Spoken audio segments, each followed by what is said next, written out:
Once more, Tyler Ballgame.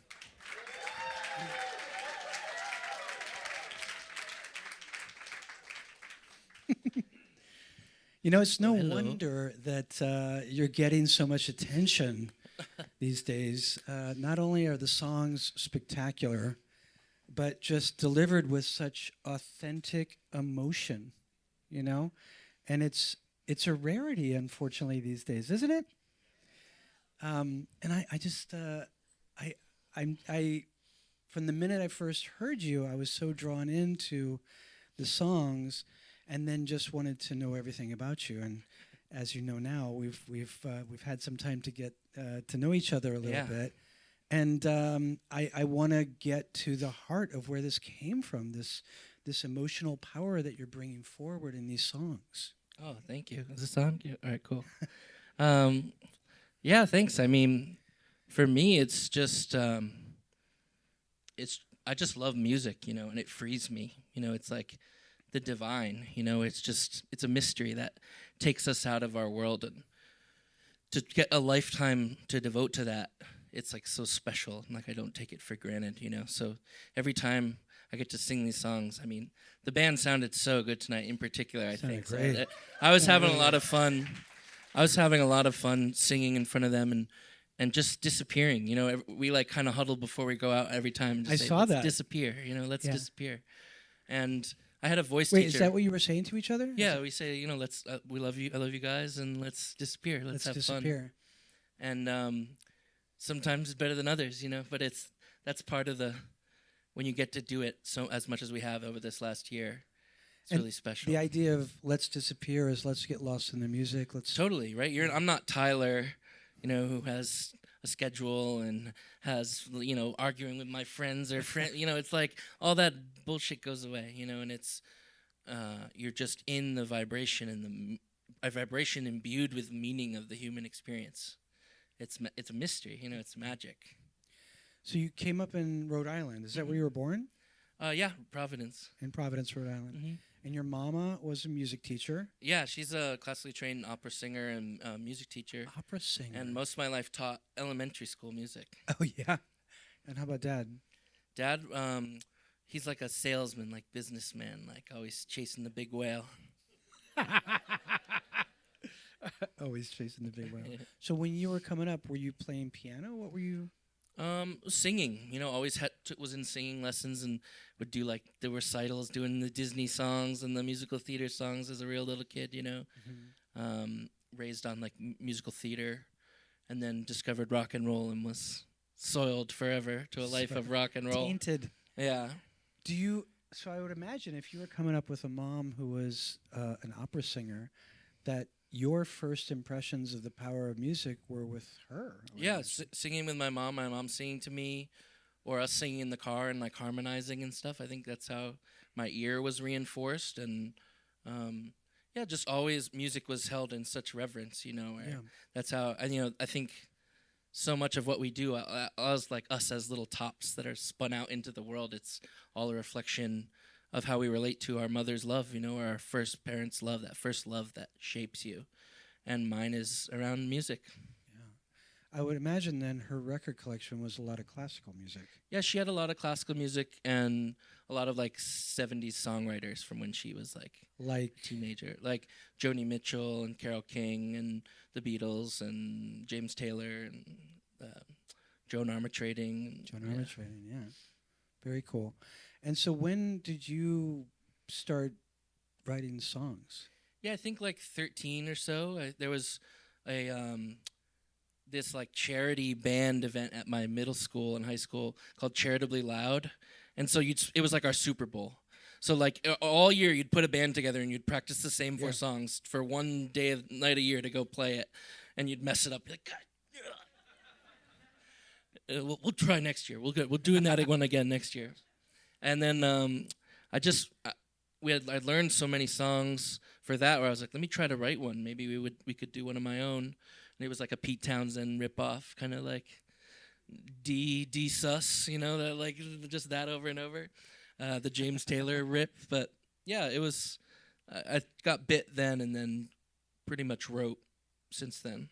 So you were learning songwriting through these master songwriters you were listening to on records. Totally. And then I think that continued. It's like kind of a darker part of my life, but I was playing in as like a bar band entertainer. Like, when you go to dinner and you didn't realize there'd be music. You're like, could we just be sat like a few tables away from the music? And I'd be the one going like, sorry, I'm so sorry. I'm so sorry. You're singing covers probably. Singing covers. Yeah. But I'd learned 350 songs by memory in my hands and in my ears of anything I wanted. There was nobody telling me what to do. So it was Paul Simon, James Taylor, Van Morrison, Beatles, like Jim Croce, like all the whatever I wanted to play. Yeah. So that was just like all in the just like ethos of whatever I was accumulating. So now when I pick up a guitar, like all those songs are in my hands. Right. And those song structures. I mean, Right. you're learning how these songs were, the architecture of these songs. Yeah, it was actually an education. But Yeah. at the time I didn't realize. Right. Why do you call it a dark period? Just because I think it's when your whole life is built up around music and your ego is built up, oh, I'm good at this and this is what I do and I'm going to go be successful. And then when you don't realize because you're young, you think it's you record some song and put it online, it's just going to change your life. When that doesn't happen over and over and over again, and you have to just go play and kind of be like derided or kind of seen as like a joke, it can shake your little ego, Yeah, no, you've been pretty candid about kind of being in a rut while you were at home in Rhode Island. Was this first? I guess you went off to Berkeley, right? You went off to school. Yeah. Mm-hmm. And what was your focus at Berkeley? Songwriting. It was songwriting. Yeah. But how long were you at Berkeley? Probably like just over 4 years. Oh, you were? Okay. Yeah. But I didn't graduate. I just kind of like smoked weed. But so were the professors. Yeah. Hazards of the music world, right? Right, yeah. But yeah, it was kind of aimless. And then after Berkeley? That's when I was in the bar band. Yeah, okay. And then moved to LA in 2021 because I knew I needed community. Right. So I love this story because the way I understand it, after Berkeley, you went back home, you were still living at the parents' house, Mm-hmm. right? Getting high and playing in the bar band. But something jump-started that fire in you to take a look beyond Rhode Island. Yeah, I think, it was the pandemic. And kind of all of a sudden the world was asking nothing from me. Everybody had to live on my terms now. Everybody had to stay home all day. It was the introverts. Right. Yeah. And so I was kind of I felt this weight lifted off me. And I also discovered like Eckhart Tolle at the time and The Power of Now, and took this personality test that kind of like pinned all my problems to the wall. I was like, hey, those are mine. Like, what? You mean there's just one way that brains align? I'm not all of my stories and all my expectations and all these things that I've put so much weight on and I've been torturing myself with and sabotaging myself with, because there's a lot of fear in going to try for real and try to chase your dreams. Like, what if it goes wrong? What if you're a failure? What if you're not what you're supposed to be doing? So I think there's a illusion of control in not trying, I think stops a lot of people. So I think the pandemic just kind of gave me a shot to say, what if I tried for real? What if I moved to LA in a suitcase and just tried, like you read about, Crazy to think that maybe if there was no pandemic, right? If you had, how things would have played. Yeah. So you end up in Venice. Mm-hmm. I was like, Venice Beach, I've heard of that. Not the vibe. It's beautiful over there, but it's once I found my music people, I was driving an hour and a half to Eagle Rock every time I wanted to play a show. Yeah. As a person who lived on the west side for years and years, I'm now in Echo Park, and it's a whole different vibe. So getting to Venice, you kind of you didn't lie, but I guess you kind of...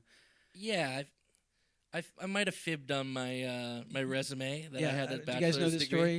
He applied for a job at a real estate company, and they're like, "Do you have experience?" He's like, "Yeah." I was the personality hire, okay? I could write an email, and that's like what you need to do 70% of corporate jobs. They don't check. They're not calling Berkeley and say, did he really finish those last 20 credits of a songwriting degree? Right. It's like I could write an email, and I educated myself around what they did during their day because I had some friends who had a similar job, and I just kind of BS'd it, and then they were like, can you be in here in 2 weeks? Right. So I was like, a way to pay for the apartment. You got your ass to L.A. You're living in Venice, working this job. And going to open mics as much as I could. Right. And it all spiraled up from there. So that's, I unfortunately didn't get a chance to see you at the open mics. But where were you? I moved here on like a Thursday, and Monday I played at Trip Santa Monica. Trip Santa Monica? Yeah, anyone ever been where that there? is? Trip. It was a dark little hole in Santa Monica, and I was acquainted with the kind of. It was kind of scary and beautiful because L.A. I mean, as we know, who's from L.A.? Anyone from L.A.? Like, there's this energy of like, because there's so many stars were born here, and all this energy of like things that could change your life. And there's the hangers on and the people that came here for a dream 15 years ago and are still hanging on, and they have that day job, and it beats them down every day. You're not gonna make it. You are not this. And then they pay $10 to get 10 minutes on stage at Trip Santa Monica, and for that little window, they are that thing. You know what I mean? So it's beautiful too because it's. I don't know. There's some magic there. How long ago was that? 2021. 2021. Yeah.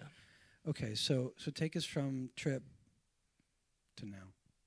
Yeah, I was just playing open mics, but met Wayne, the bass player, and he helped me put the band together. And Max and Clay, we met kind of out in the scene here. Actually, Max was following us around, and archiving all of our sets, like recording them, and like somebody was like, hey, that guy wants to play with you. And wow. So you've had these guys around for a while. Yeah, since probably at least when we made the record with Rado in 2023. Okay. So Rado saw me on someone's Instagram story. Jonathan Rado, who produced the album. Yeah. From Foxygen and Wise Blood, Father John Misty, Brendan Flower and the Killers, Miley Cyrus. Lemon Twigs. Right. Just like endless. Whitney, I loved that record. Yeah. So he just DM'd me, and I was like, and he's like, come over. And we started hanging out and like fast friends, and then he's like, let's make a record, and we brought in my friend Ryan Polly, who I'd been working with, who had also made a record with Rado before. And it was just really natural and it was just so pure, because it was like I just used like 4 years of songwriting on an EP. And when I met Rado, and he's like, oh, let's make an album in like a month. I'm like, oh, yes, okay, I'll go and write album's worth of songs. So it's a very real like snapshot. And it was just like no expectations, live to tape, you analog didn't have a label, process. You didn't have a publisher, no label. You didn't have anything. I was like, what's your rate, man? Like, I can't afford this. He's like, don't worry about it. So he just took a gamble. It's the power of your talent, obviously. Thank you. But because he knew damn well. Yeah. It ended up working out. It worked out. So once you had you told me something the other day when he goes into the studio with Rado for the first time. You lay down some tracks. The first time he sent you a rough mix or a mix of something. Yeah. So it was the last song that we did, Goodbye, My Love. And on the record, it sounds like exactly out of the late 60s, Like it sounds like it's one of these great things that I loved and idolized. And there's me singing that thing. So he sent me the daily, and I'm in bed at night. It's like 1 a.m. My phone buzzes. I put it on my headphones in my bed, and it starts playing, and I get really scared. Like I got really scared, and I like took it off, and I like almost started crying, and I was like, this is powerful. Like this could change your life. Are you sure you want this? Like, are you sure? It's like, is it the dog's going to catch the car? And obviously here I am, but it's just the power of like meeting a collaborator where everything is meant to be just that way, and everything elevates, and it's this moment in time where it's like, hey, everything you've been working for and building, and then there it is. and it was a moment of clarity. And yeah, we finished the record, and it changed my life for real. Love that story so much. Thank you.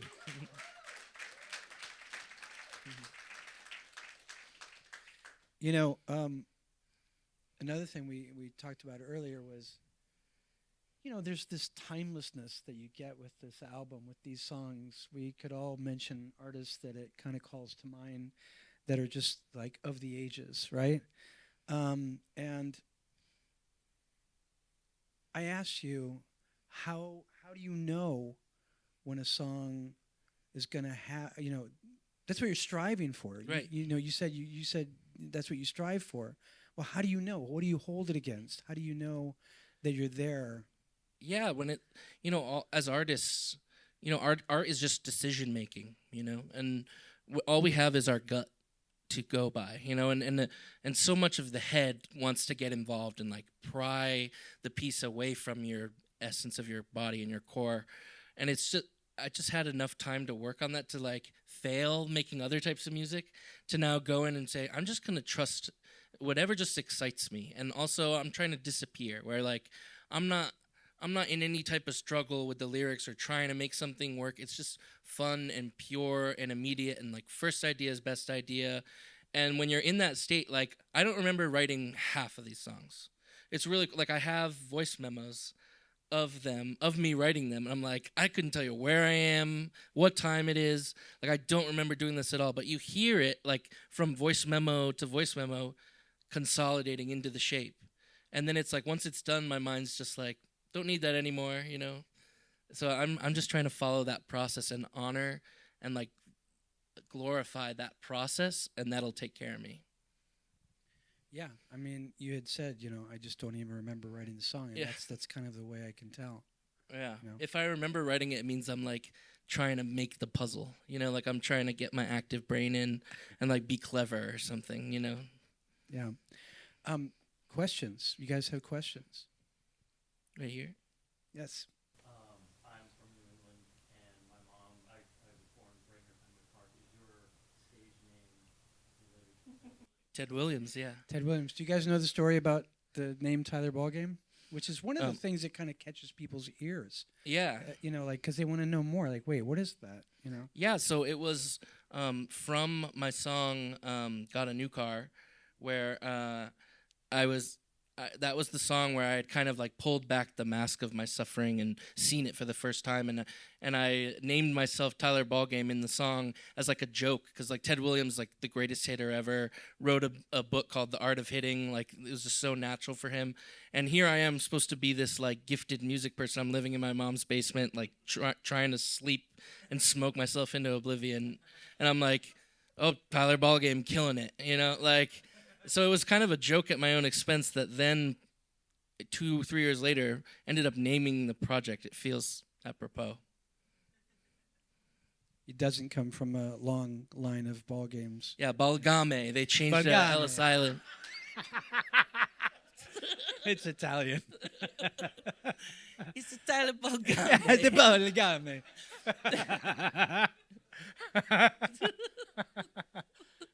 Anybody else?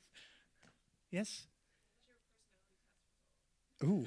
What It was the your personality? Enneagram. Anyone ever taken the Enneagram? Personality test I was a results. type 4, and they were like, the world's not meant for you. It's like, you will have a hard life. A hard It life. doesn't say that. Yes, it does. No. Yes, it does. It says this is the hardest one, where like you don't. The world's not aligned for. It's the rarest type. Give up now. Yeah, they're like, yeah, good luck to you. That's yes. I have like a dozen questions for you, so if nobody else wants. What I want to know is the first time I saw you perform, you were opening for Shaky Graves, and I was expecting. You walked out on stage, and I was expecting some grungy hard rock from this band, and then I hear this voice, and I'm curious how you discovered this sound of yours. Was there a process to finding it, or is this just how you've always been able to, work your instrument? Yeah, I think it's an interesting trajectory because before Ballgame, I was kind of doing like Nick Drake cosplay, like open tune guitar, flat singing, like Elliott Smith type sounding stuff, and thinking that was authentically me as this like little New England sad boy.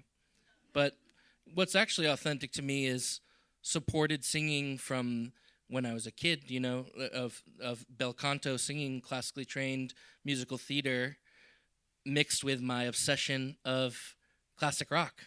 So and now it's funny to hear like critics be like, "Oh, he's trying to sound like things," but it's actually this is authentically my journey and what makes sense for the development. And I think it was doing this song "Help Me Out" that was like the character's arrival to LA, where it was the first time I had heard a track like that with my voice, and it was like, bing, you know, I got to write a whole record for this experience.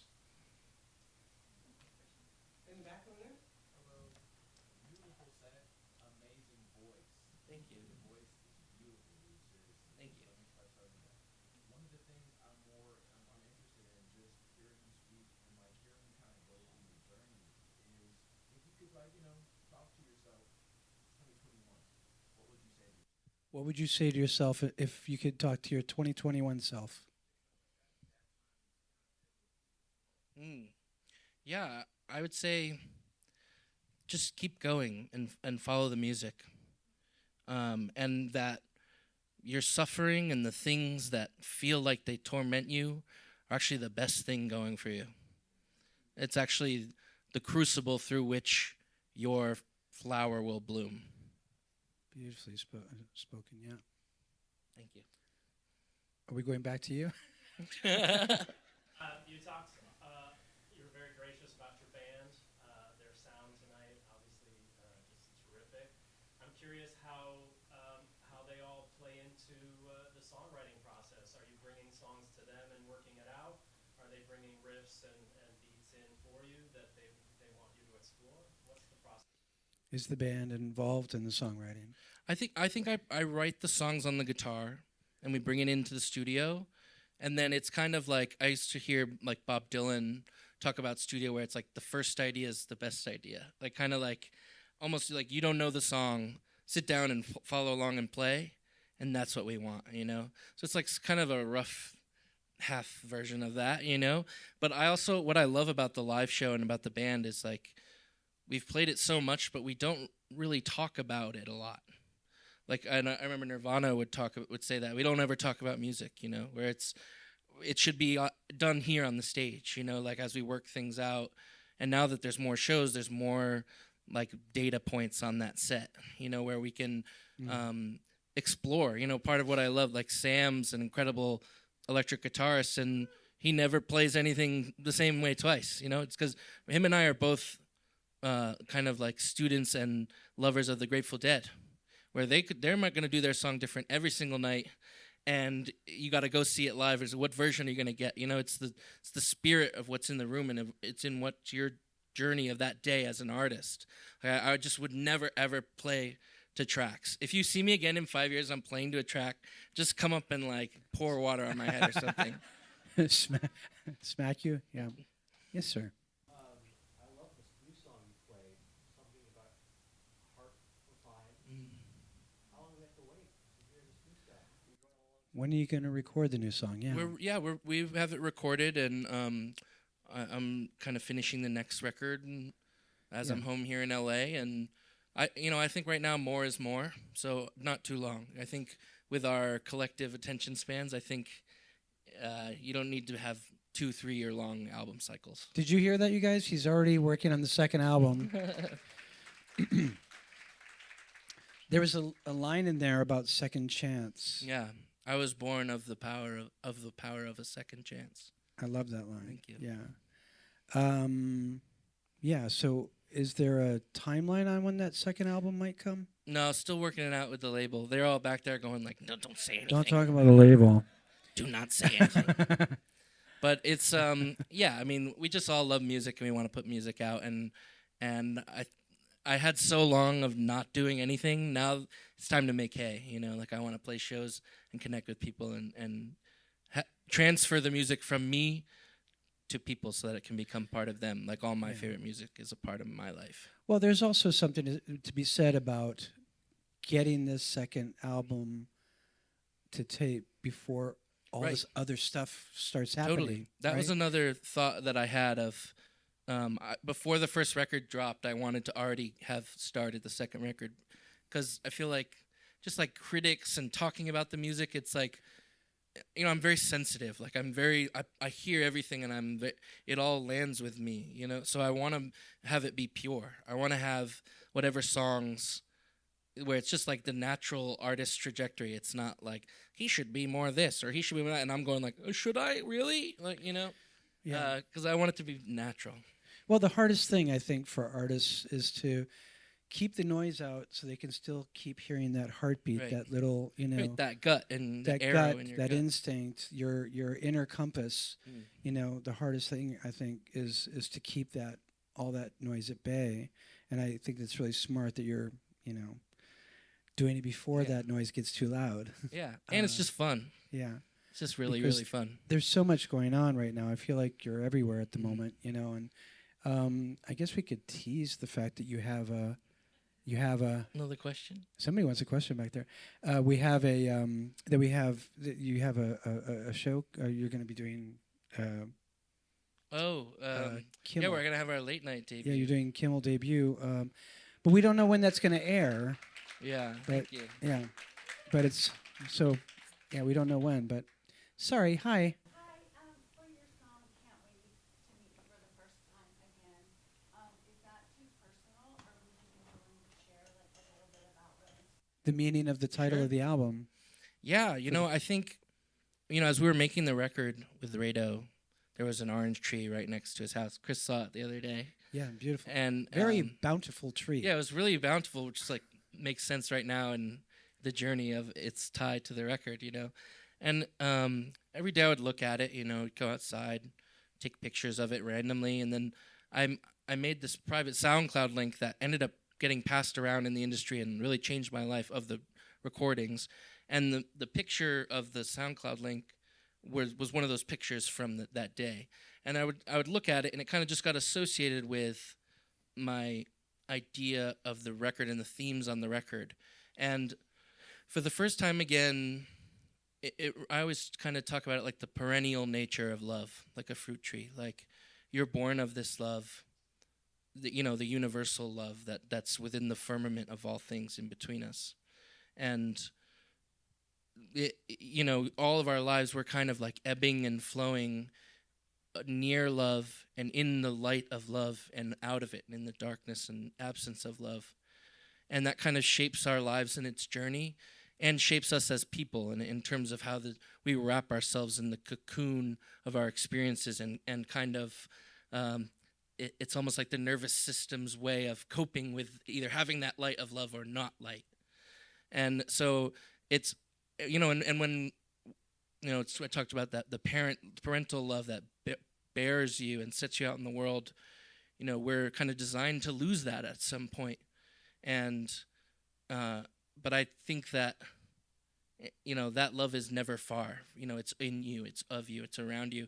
And you go and seek out that love. Like, I left all my friends and family in Rhode Island, not knowing anyone in LA. Left it all and found all that same love wearing new faces. Some of them are here. Troy, people. Some, you know, Troy, I met that trip Santa Monica my first day. And these became my friends and the loves of my life, you know, that were just in different faces, you know, in different places, in different contexts. And so it's like nothing can ever go wrong. You know, it's like we just live in this fear and it's, but meanwhile, just love is carrying us across our journey always.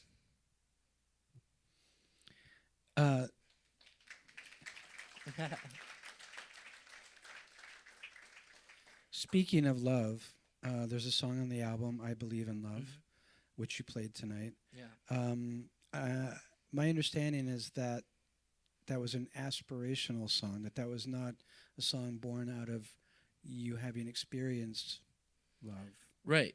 Well, I was kind of falling in love when we were making the record, but that song in particular, I think, is kind of a joke. It's almost like a romantic who doesn't have love, you know, or it's where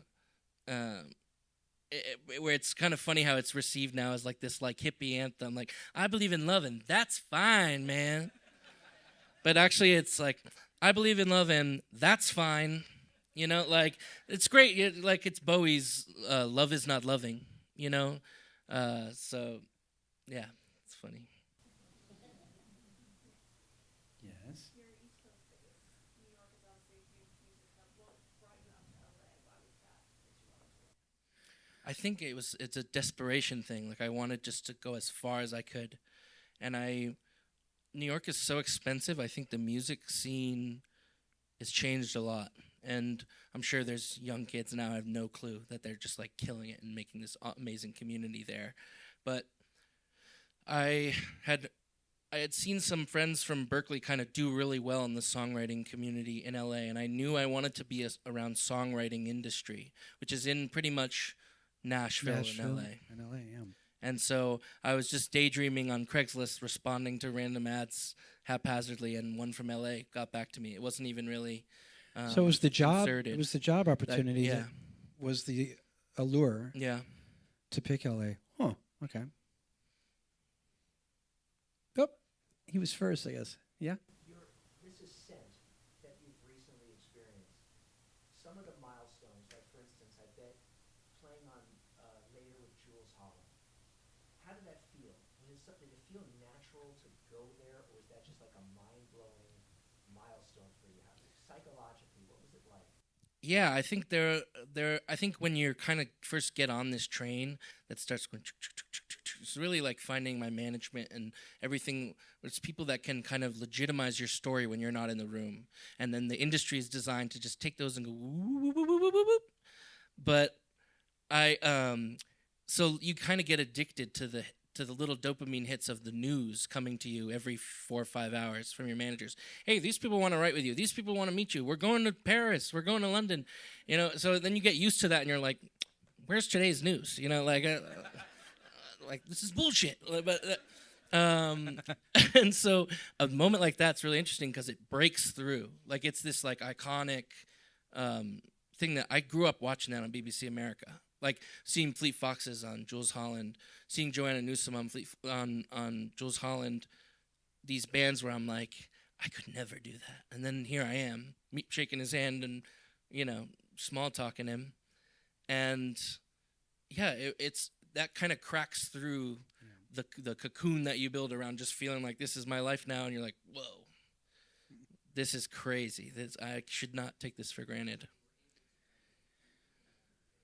Well, so funny thing about Jules Holland, I kind of had a little meltdown on Jules Holland because we did the sound check version, right? And it was great. And then they smoked the whole place. Like they filled the whole place with smoke. And I'm like, and he's like, and Mr. Tyler Ballgame. And I was in my head and sang the song, which I just sang a million times, differently than how I normally sang it, rhythmically in the verse. And I'm in my head, I'm going, what are you doing? Like, you're messing this up. This is like, you have one shot to do this, and you're singing it all differently. So I'm in my head, like, you know how I'm saying we're trying to disappear? I was not disappeared. I was fully like, you are fucking this up. And then we finish, and I look to Jeff and Jeanette, who run Rough Trade, and I go, should we try to redo it, or was that good? And they go, they give me both signals back. I'm like, oh. And so then they just ended. They're like, and that's a wrap. And I was like, oh no, I just like totally blew it. Went back and watched the video. It was totally fine. Totally fine. Because in your head, it's a nightmare, but for everybody else, the difference is Right. imperceptible. It was great. Yeah. But you have like a big camera swinging down on an arm from across the hall. You know, it's like, it's strange. But they say a lot of artists do have that the first time they do TV. Well, we look forward to more from you, and I'm just so pleased that you're doing what you're doing. Thank you so much. Oh, thank you, Chris. Tyler Thanks for having Ballgame, me. you guys. Thanks, everyone.